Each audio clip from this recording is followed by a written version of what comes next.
you for joining us for another SASA book club.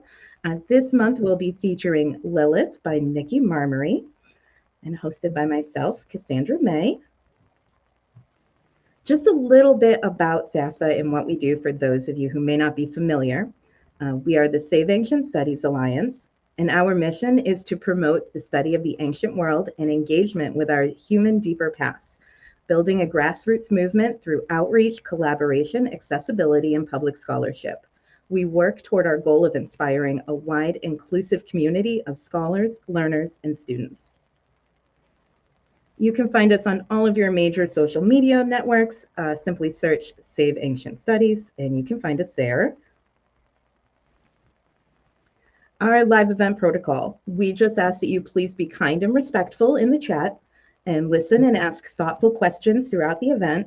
Towards the end, we'll say about the last 15 minutes, we will have a Q&A as well. Please be patient with technology and those administering it. Our live events are all live streamed on Twitch, YouTube, and Facebook. They're also all recorded and archived, and recordings will be posted on the above platforms shortly after the event. And most importantly, of course, have fun. If you do enjoy our live events, our Archeo Gaming, book clubs, reading groups, please consider becoming a supporter of SASA with a recurring monthly donation. For as little as $3 a month, you can help Save Ancient Studies.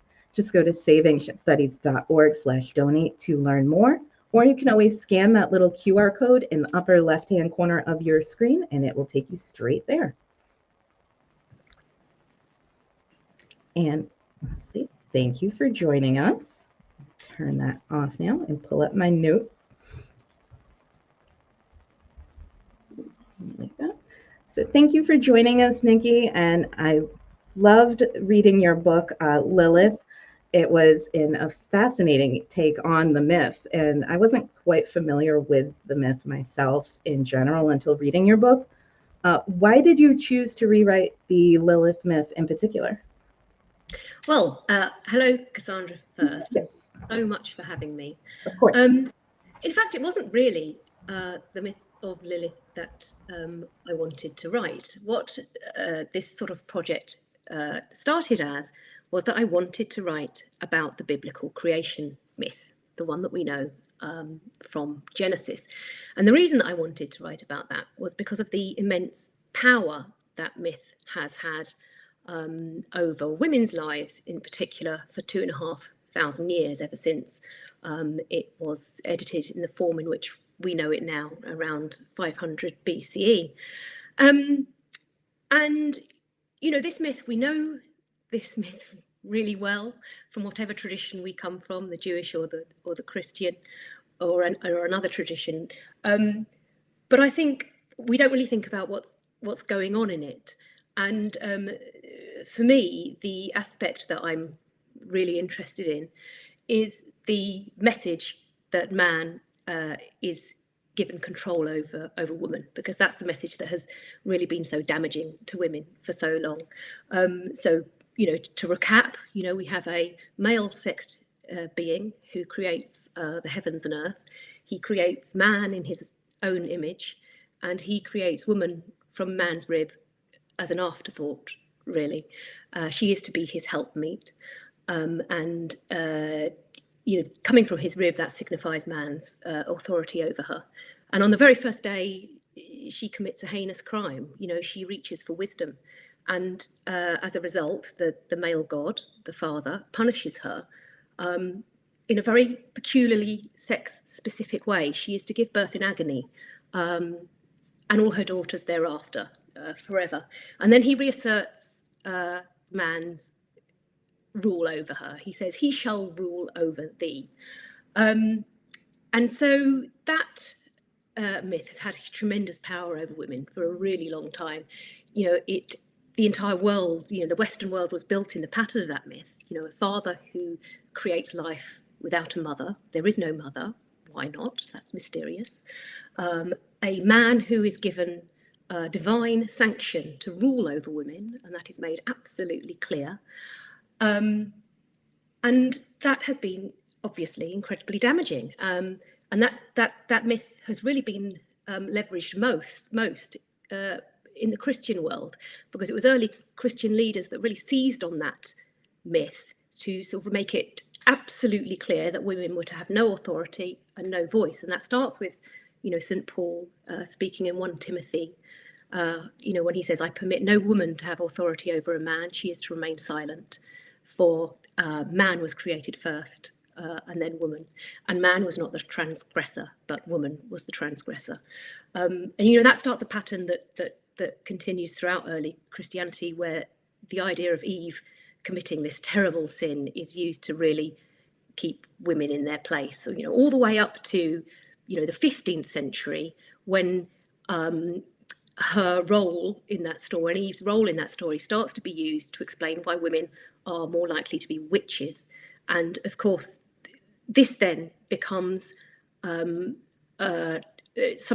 that becomes incredibly dangerous for women for the next 300 years, not only in Europe, but in all the colonies that they have colonized, all the other parts of the world that they have colonized. So you can sort of, see that immense power there. So Lilith, really, the medieval Hebrew myth of Lilith as Adam's first wife, who was created equal from the same clay, but was exiled from paradise for daring to assert her equality.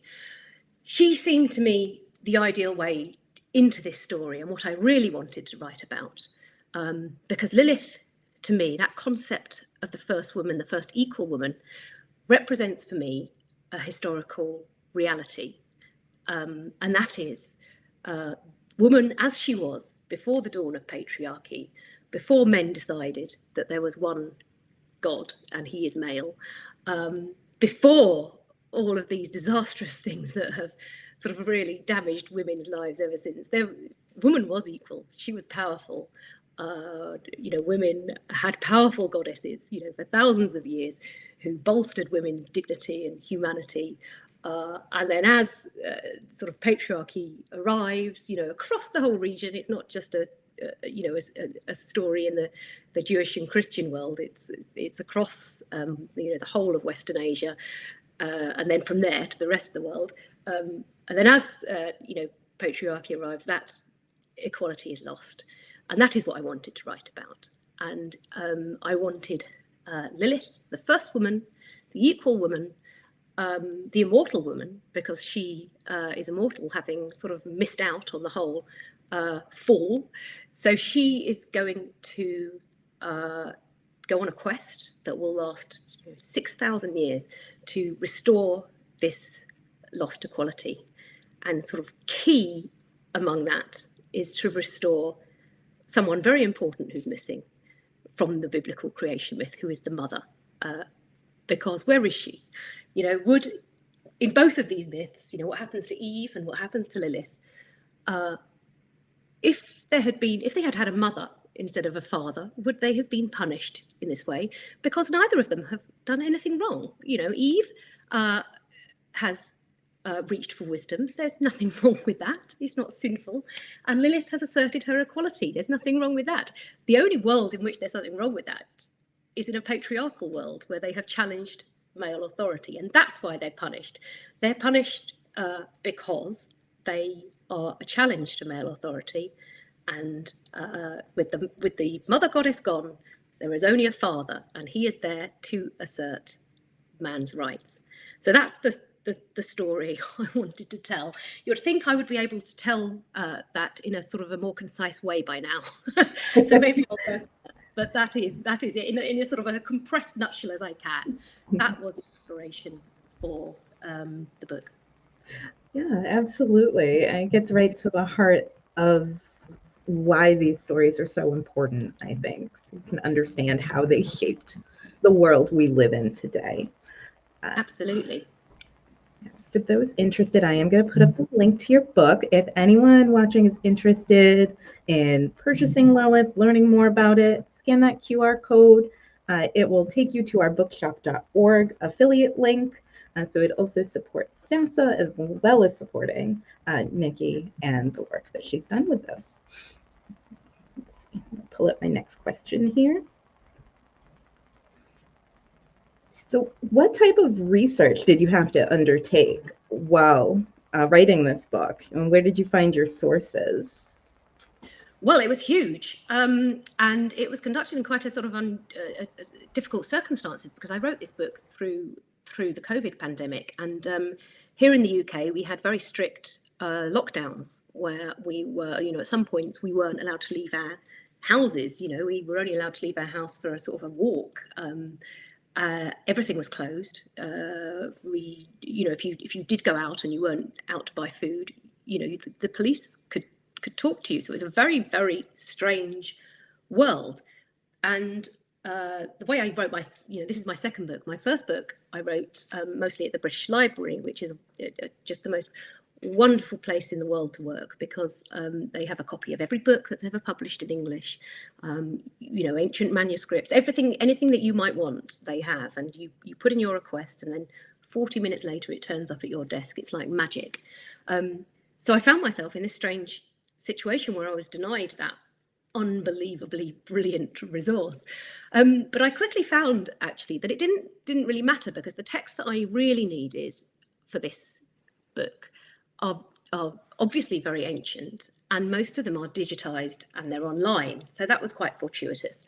And the main, obviously the sort of main starting point is the Bible, and that is very readily available. And online, what's wonderful about sort of the online resources is that you can sort of check a Bible verse in every edition of the Bible, so you can see how it changes over time. You can see the choices that different translators have made, and how it changes the sort of meaning of the text. So that was extremely useful, that sort of being able to have access to that. And this book, just sort of the structure of this book, because it takes place over 6,000 years, it takes place in sort of 5 discrete time periods. And obviously we're talking about such a huge amount of time that there is quite a big gap between some of these time periods. So after we start off in the Garden of Eden, we then go to ancient Sumer, and that is really to sort of reflect the origins of the myth of Lilith, because she starts life not in Jewish mythology, but in ancient Sumerian mythology. That's where she started life nearly 5,000 years ago. And of course, there's so many biblical stories that are that come from that much earlier tradition in Mesopotamia. So really, that sort of section of the book is to reflect that link in the biblical stories. And those wonderful ancient texts are also all digitized and online. I'm talking about the wonderful poems of Gilgamesh, the beautiful ancient poems of Enheduanna, who is the first named writer in history, a Sumerian priestess writing nearly 4,500 years ago, and her beautiful hymns to her goddess Inanna were hugely inspirational to this book, which is about female divinity. The Enuma Elish, which is the Babylonian creation story, the descent of Inanna to the underworld, which is a really sort of, as you read the book, you will see the inspiration there. And one of the first texts in history, which is Inanna and the Hulapu tree, which is the first time that Lilith is mentioned in world myth, which is wonderful, because it's over 4,000 years old, and there she is in the divine tree in Inanna's garden, her holy garden, and she has this special tree that of course will make its way into the Genesis myth later on. But her tree has 3 parasites in it, and one of these is the dark maid Lilith, because in Sumerian myth she's this sort of demon figure, actually a species of demon figures who prey on pregnant women and children and seduce men in their sleep. So that's where all of that is online, so that's wonderfully accessible. I use the book travels a lot, because it's quite cross-cultural. It sort of takes in all the sort of myth of the region, and that's what's the people at that time in the world were living side by side, and all of these sort of traditions influenced each other. And so it travels from, from what is now Iraq, it travels to obviously ancient Israel, to ancient Syria, to Anatolia, to the Greek world. And so whenever I needed sort of descriptions of these places in the ancient world, there are, of course, wonderful ancient descriptions of them. And I've leaned quite heavily on Pausanias, the 2nd century Common Era Greek writer, and Strabo from the 1st century. And they have wonderful descriptions of some of these places in the ancient world. So I lent really heavily on those. And then, of course, the sort of the specifics of the medieval myth of Lilith comes from the alphabet of Ben Sira, and that is a Hebrew text. It's very short. That's available online as well. So that was sort of readily available to me. All of the references to Lilith in the Babylonian Talmud, in the Zohar, which is a medieval Kabbalah work. She's mentioned in the Dead Sea Scrolls. All of these things are online. And I suppose the final sort of thing that I've used a lot actually is I live very close to Milton's cottage, which is where Milton wrote Paradise Lost, and I think you will see those influences in the book as well. So when lockdown did lift, I was lucky enough to be able to go there, and that's incredibly inspiring because the sort of in some ways this book is kind of like Paradise Lost for women, and the rather than Milton's Paradise Lost, which is lost because of the fall of man, for women the paradise that was lost was the equality that they once had, the power and dignity that they once had before the dawn of patriarchy. So those are all of the many types of sort of sources that I found myself sort of buried in really during this very strange time in lockdown. Mm-hmm. No, and that's very interesting that you said you started writing this in 2020. And as someone who's historically oriented, I'm very interested to see what sort of impact 2020 is going to have. Because I mean, that's where SASA started, actually, was 2020. Really? And yeah. It was kind of the perfect time. Obviously, it was a really strange time. And I think for me, it made me think about things that I'm not sure I would otherwise have thought about. And I think that's why there's a very strong ecological sort of strain throughout the book. And I do think that, it came from things that I was thinking about at the time. Now, we didn't, at the time, we didn't really know where COVID had come from, but there was very, the idea that sort of man's mistreatment of the natural world was somehow involved. So I was thinking a lot about that. I was thinking a lot about the way we have treated the world, the way we have interacted with it. And I think that's very much related to, what I'm writing about, because in Genesis, God gives man dominion over not just women, but also dominion over the natural world. And he repeats that several times, when he speaks to his favorite men, he reiterates that he has given them control of land, control of nature, and the language that he uses to subdue, to control, to possess. These have influenced the way we think about our relationship with the natural world. And I think that is definitely an element in how we've ended up in this disastrous situation, almost ecological catastrophe, because we haven't respected this world. We have tried to rule it, and that is part of what's gone wrong, in my opinion. Mm-hmm. No, I absolutely agree. And it's really interesting to see the parallels between how femininity is treated and how nature is treated in these myths, for sure. Absolutely. And I think, that's which way round I don't know which way round that is. Women's bodies and the natural world were very closely connected in the ancient world. And that's because, women's bodies do a similar thing to the earth. You plant a seed in the earth and it produces a beautiful tree. You plant a seed in a woman and she will create an entire human being. These two things were sort of, those two ideas are very closely linked in the ancient world. And that's why sort of ancient goddesses were very closely identified with the earth. And what comes first, when sort of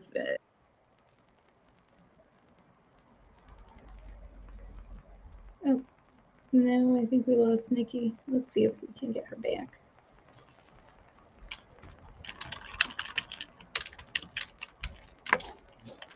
Thank you for being patient with those of us who are struggling with technology.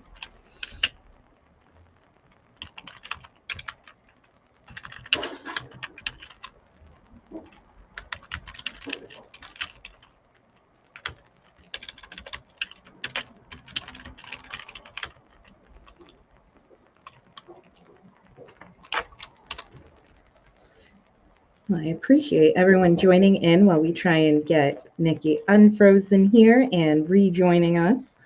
Let's see if I can redo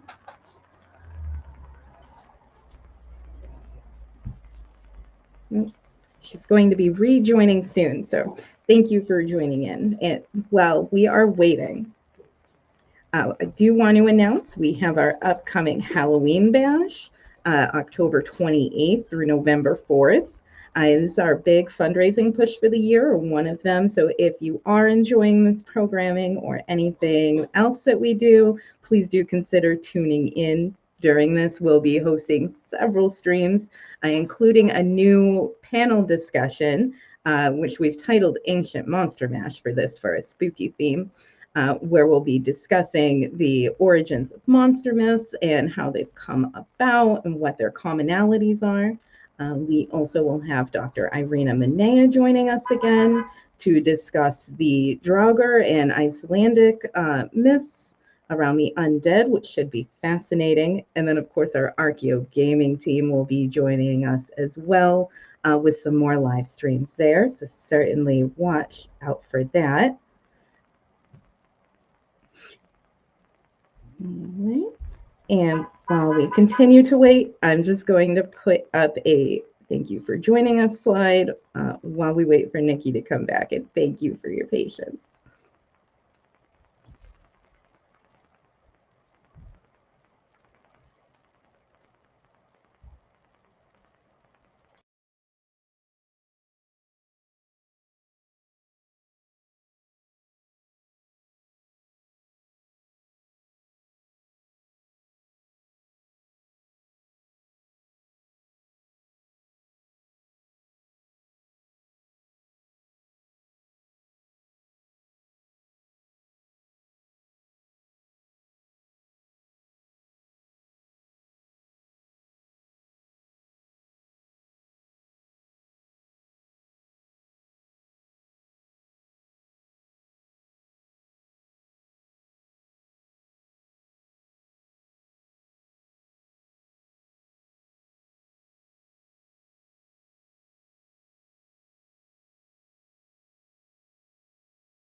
Okay. Oh, 'cause I'm so sorry.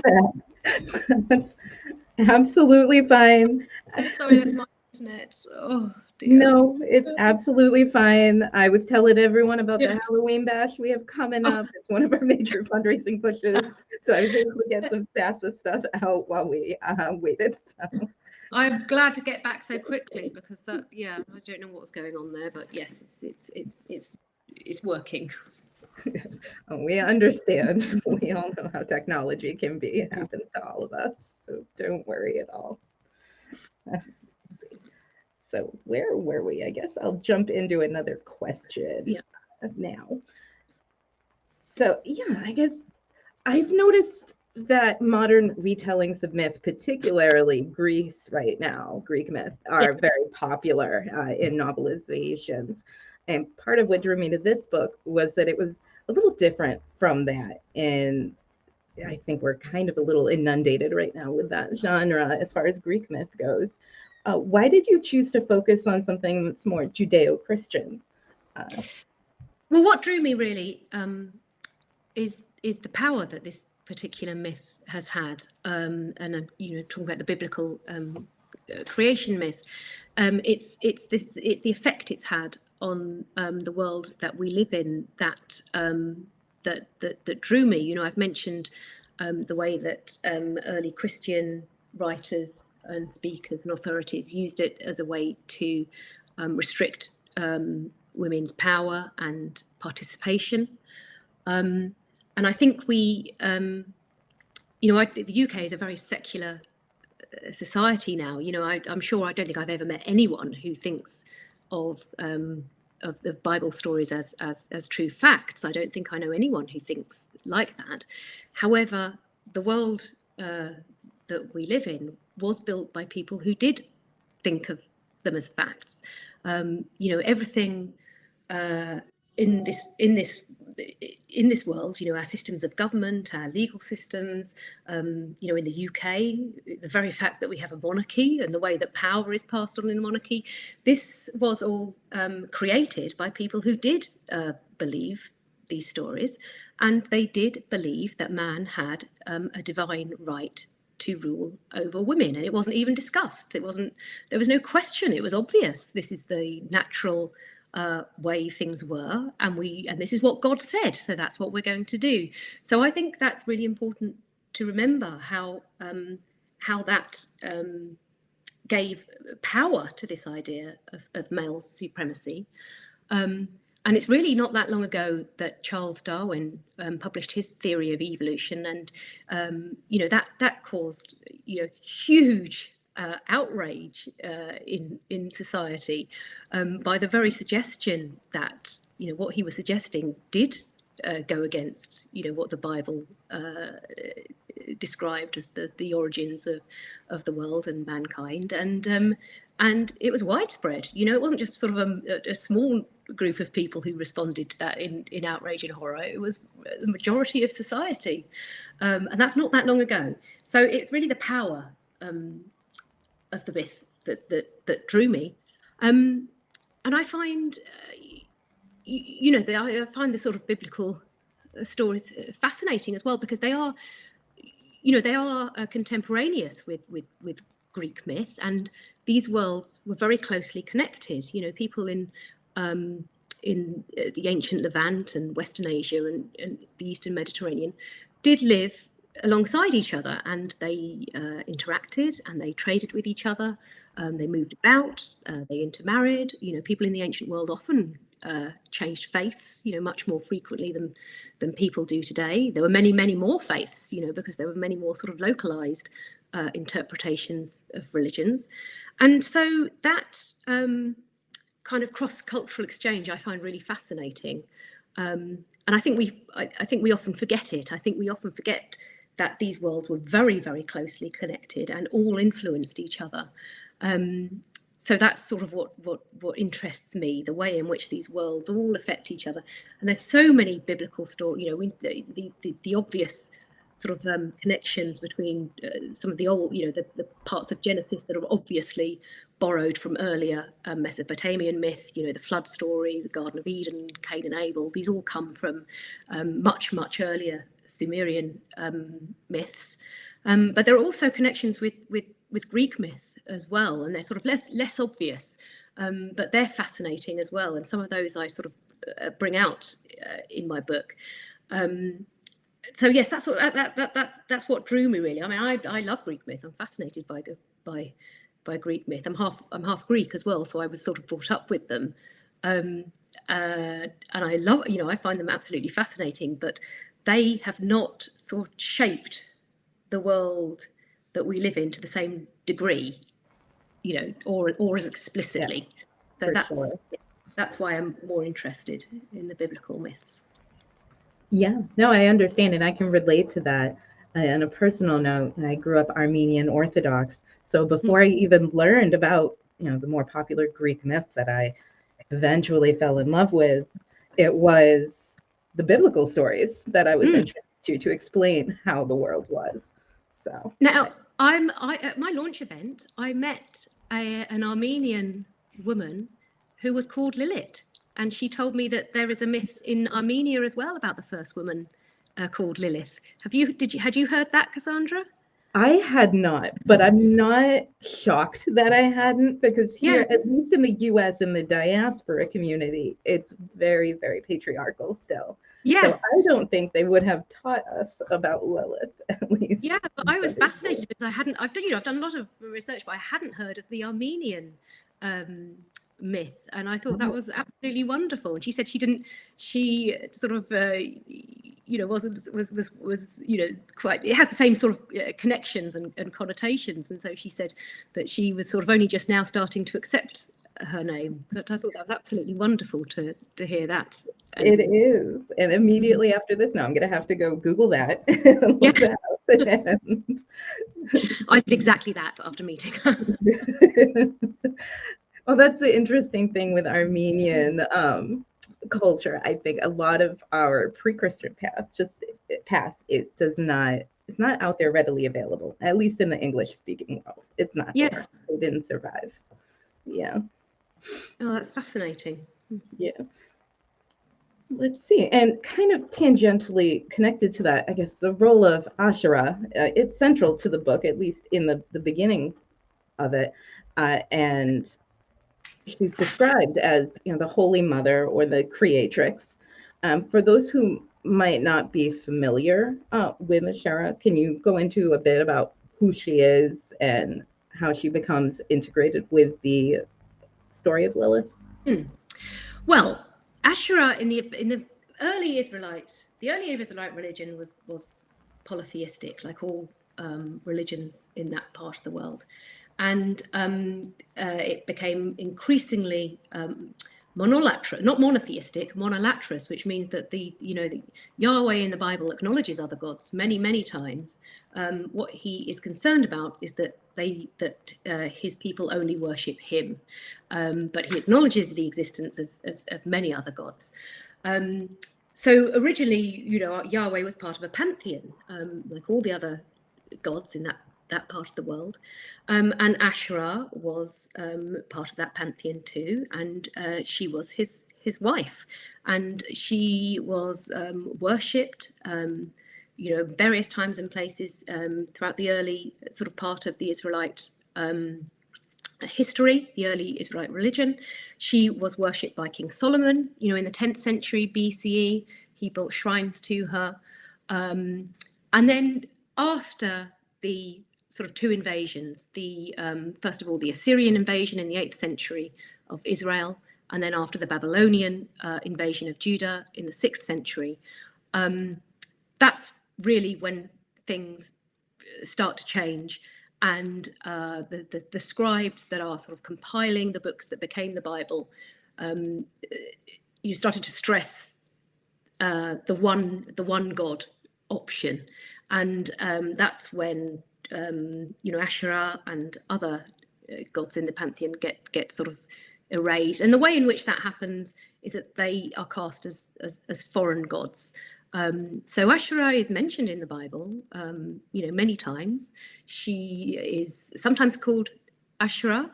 Sometimes there are references to what are referred to as Asherahs, which are these sort of stylized trees that represented her, that were in shrines and temples. Sometimes they're described as posts. So whenever the Bible talks about posts, that's what they're referring to. They're referring to these representations of the goddess. And she's called the Queen of Heaven, which was once her title. And, she's still there. You can see her in the book of Jeremiah, when he is sort of railing against the fact that the women of Jerusalem are still worshipping their Queen of Heaven. They're still baking cakes for her. They're still, sacrificing to her. They're still burning incense for her. And, this outrages him. And then you get this wonderful response from the women of Jerusalem saying, yes, we will still worship her. And it sort of records that moment in time when there is a sort of a top-down effort to erase her from the story. But the women for whom she has great significance are not willing to give her up. And she really, she's the sort of local incarnation of a very ancient idea. She is sort of, she has much in common with all the other great Semitic mother goddesses of the region. In Canaan, she was Atherat. She had the same qualities as Ishtar, as Inanna in Babylonian myths. And in the Greek world, all of the sort of really ancient Greek fertility goddesses have the same sort of links and the same iconography and the same epithets, and she is a sort of the inheritor really of that really ancient idea of a creatrix, a female deity that creates life. Because of course to ancient people, that was kind of obvious, because women bring life into the world. The idea of a father creating life without a mother is kind of absurd. And the only reason we sort of don't really question it today is because we have lived with it for so long. But in the, that was a new idea in the ancient world, or in the first millennium BC, and it's kind of absurd. So that's who Ashura is, and really we're only really learning about her, now, because it's archaeological discovery, and there have been archaeological discoveries, since the 60s and 70s, but some of them are very, very recent. There are some sort of revelations of inscriptions that refer to Yahweh and his Asherah, which were perhaps discovered earlier, but only really published in 2012. And, many sort of these archaeological discoveries in the past as well were interpreted with through a very patriarchal lens. So there are hundreds of sort of Asherah figures that have been unearthed in Israel and across the region, but they're usually sort of dismissed as sort of minor fertility goddesses. And there is a statue of Asherah in the Israel Museum in Jerusalem that is described as a sacred prostitute. So we're only really learning now about her significance in early Israelite religion, because it has been hidden. Not necessarily, she's certainly sort of erased from the story in the first millennium BC, and then, we don't really have any other, evidence until quite recently. So this is quite a new story almost, to sort of be rediscovering this. And of course it makes a lot of sense, because that is the way mythology worked in the region everywhere else. That you had a mother goddess who was worshipped and was incredibly important and originally preeminent. Mm-hmm. Well, I wonder sometimes if the lack of information we have about goddess mythology, or figures like Lilith in mythology, is linked to the notion of, I think we've all heard the phrase, history is written by the victors, right? Yeah. It was written by men, and women weren't necessarily part of that scene until much later. Yeah. Yes, and been entirely written from a male perspective. So when we do see women in myth, they're usually being blamed for something. They've usually done something absolutely, horrendous, like Eve, daring to reach for the fruit of the tree of knowledge, or like Pandora, being blamed for all the sins of the world coming into the world. Exactly. There are many Helen of Troy who just existed. And so we see these things and it's part of our cultural heritage. We have that's what we inherited. We inherited this very rich, wonderful mythological heritage, but it is all from a man's point of view. And I think that's why it's so attractive to women now to retell those stories from a woman's point of view.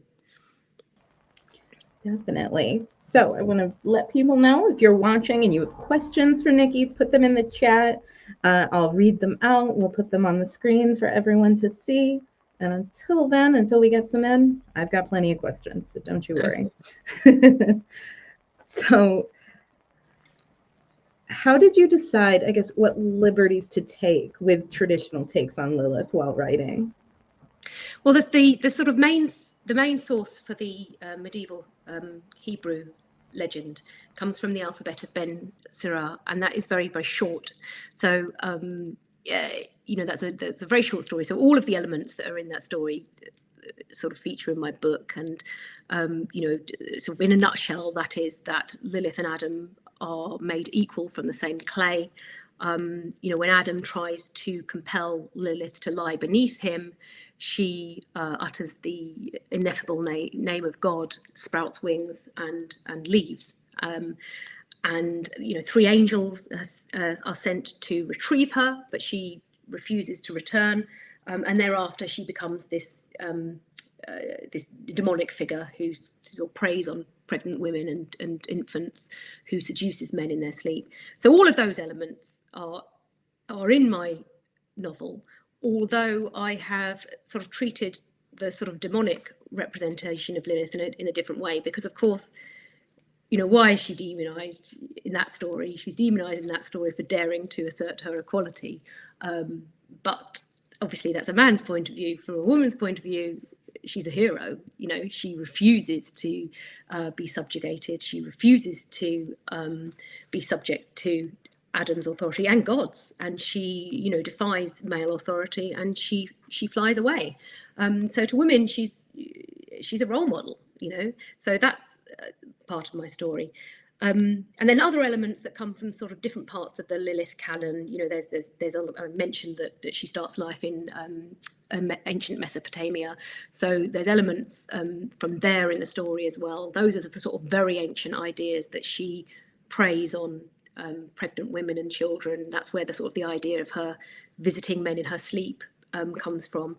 And then other elements actually come from the Greek world, because the Greek world inherited this archetype in the first millennium BCE, and in that world she became Lamia, who has all the same qualities as the ancient Lilith demoness figure from Mesopotamia, and but there she kind of acquires 2 new elements. The ancient archetype has always been associated with snakes, but when she's Lamia, she sort of becomes this sort of shapeshifter who has a snake's tail, and that becomes important because that sort of then feeds into the idea that Lilith is the snake that tempts Eve in the Garden of Eden. That comes much later. And the other thing that enters that story through the Greek world is her association with the sea. And what's sort of interesting about that is the way that then feeds back into earlier myths. And then we see in the sort of medieval Hebrew version, we see that Lilith has escaped to the Red Sea. So it's really fascinating the way all of those sort of various myths all feed into and interact, with each other.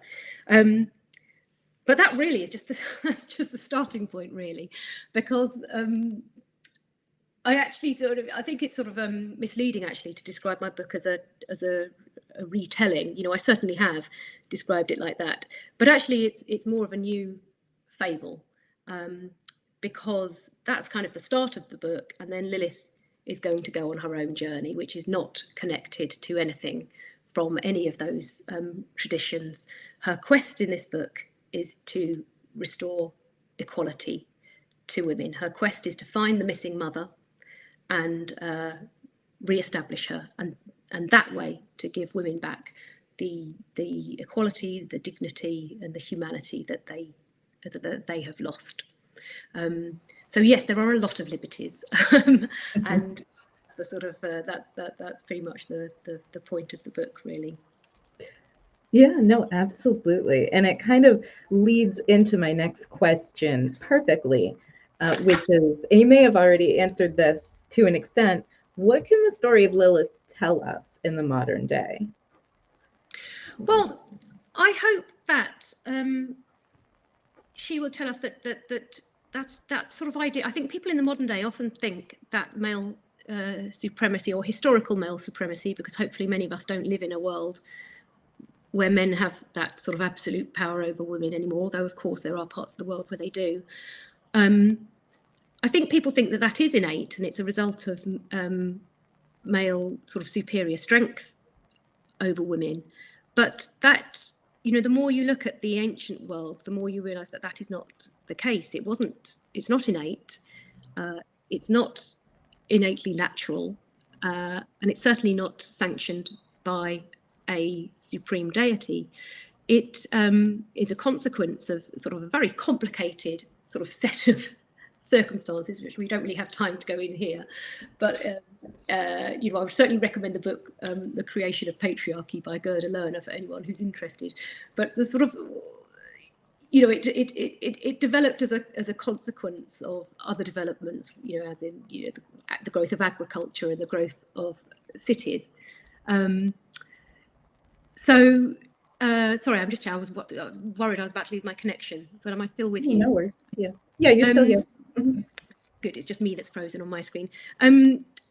So, I hope people would reflect on the fact that it wasn't inevitable. Male supremacy was not inevitable, and it needn't have developed that way. It developed that way because it suited people who had power.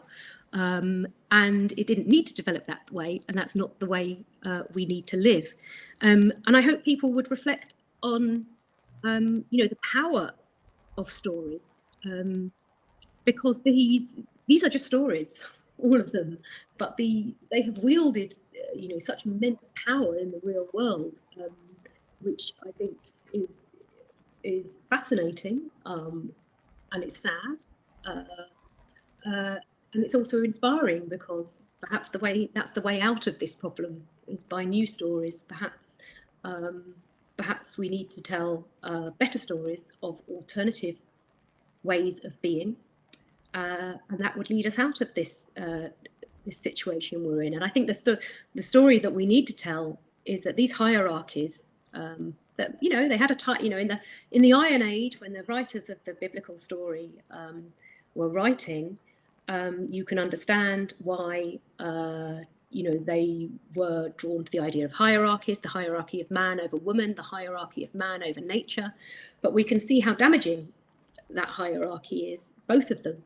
And we can see that a better way to have lived would have been to have lived in partnership, for men and women to live in partnership, for mankind to understand that our place in the natural world is one of partnership, that we do not rule it, we do not control it, and we certainly shouldn't be subduing it.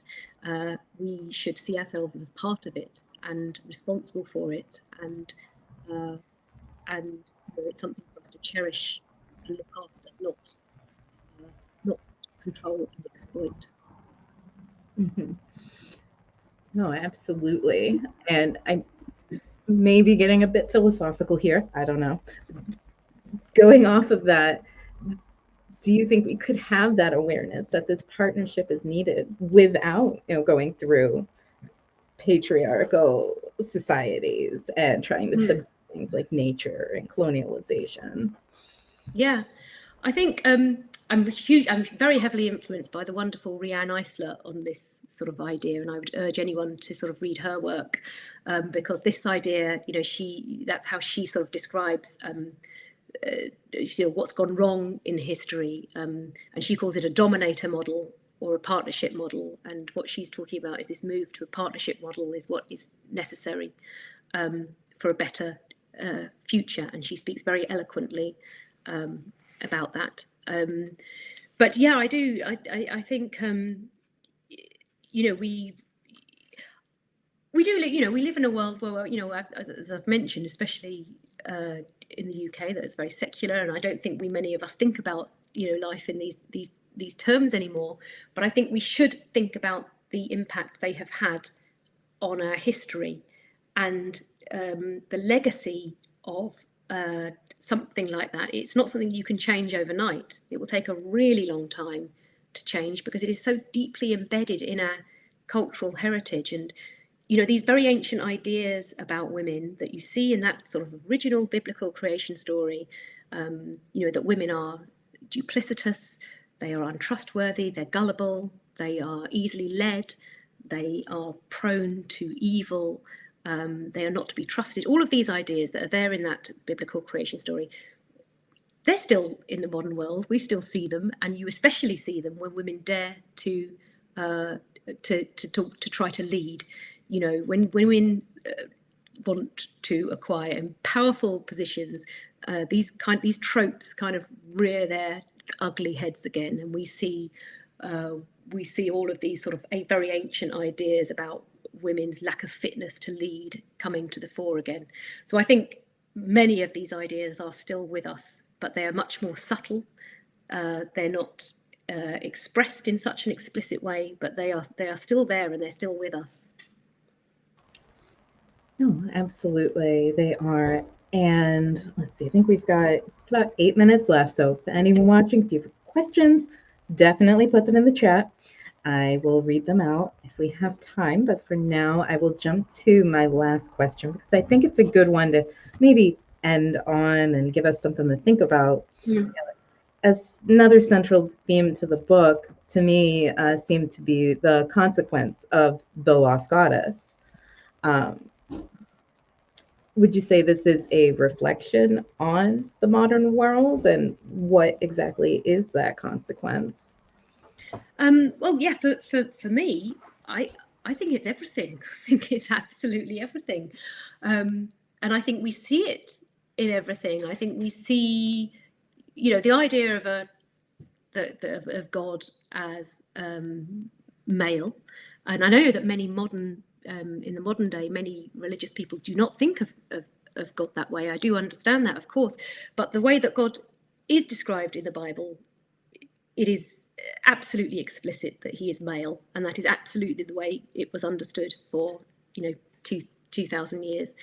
So, and I think that that immediately others women immediately, because if you think of divinity as male, solely male, that positions man as the pinnacle of humanity, which as he is in Genesis, and that immediately positions woman as the other, and that is what women have been fighting against for so long. This idea that they're not women aren't fully human, or that that man is the default human and woman is the other, and that is everywhere, absolutely everywhere. It's meant the complete erasure of women's beliefs, their ways of seeing the world, their ways, of understanding the world, which might in some ways differ to men's because of the different experiences that women have. And these ideas were once part, in the ancient world. Those, that sort of female presence was absolutely there, and then it sort of has been completely erased, and we see everything through the male point of view for the past 2,000 years, and you see it,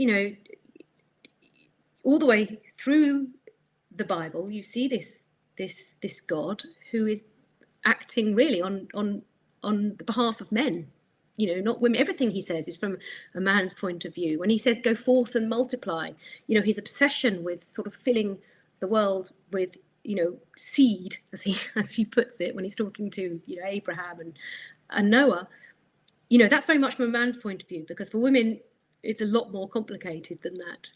There are limits to how you can multiply. There are immense dangers, and there are huge consequences. And I think that has fed into, in the modern world, the attitude that we have towards women's control of their fertility. It's from a man's point of view. It doesn't take into account that pregnancy and childbirth is incredibly dangerous for women. Not as dangerous as it used to be anymore, but it certainly still presents huge risks, and it will change your life. And there are certain situations in which women need to be in control of that. And the reason that we don't sort of defer to women's experiences of pregnancy and childbirth is because we see it from the man's point of view.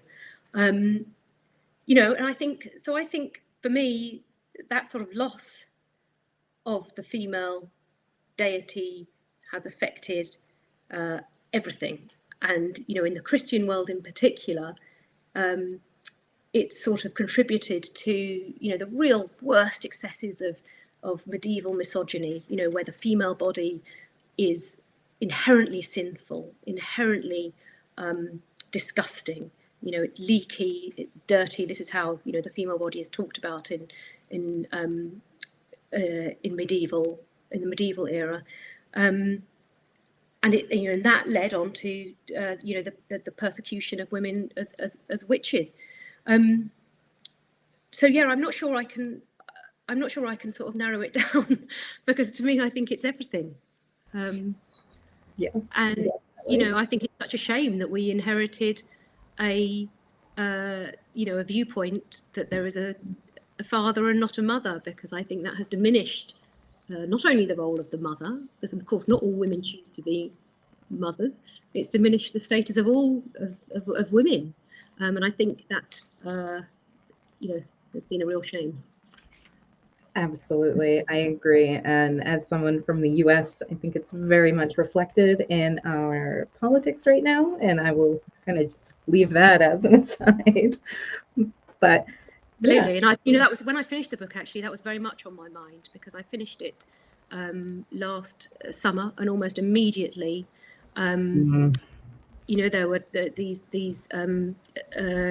limits put on how women can control their reproductive abilities, and that is absolutely connected. It's no accident that that God punishes Eve by telling her she will give birth in agony, and that she will be subject to her husband. That immediately delivers to man the ultimate goal of patriarchy, which is to control women's reproductive ability, because it's so important. It's the most important thing in the world, producing new life. And when God gives that power to man, that's what sort of sets in sort of motion something that we are still living with today, 2,500 years later.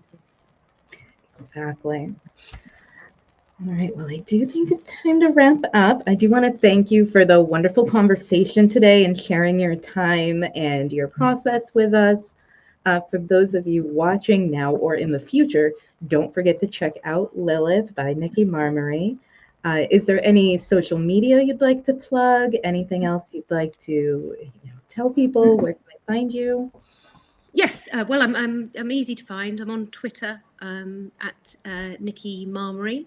I'm on Instagram at Marmery Nikki, and that's because I had messed up the same handle because I'm technical. I have just started using TikTok, but that's a very early process, and I need to learn exactly what's going on. But yeah, I'm very easy to find. And no, I don't think I have anything else to say.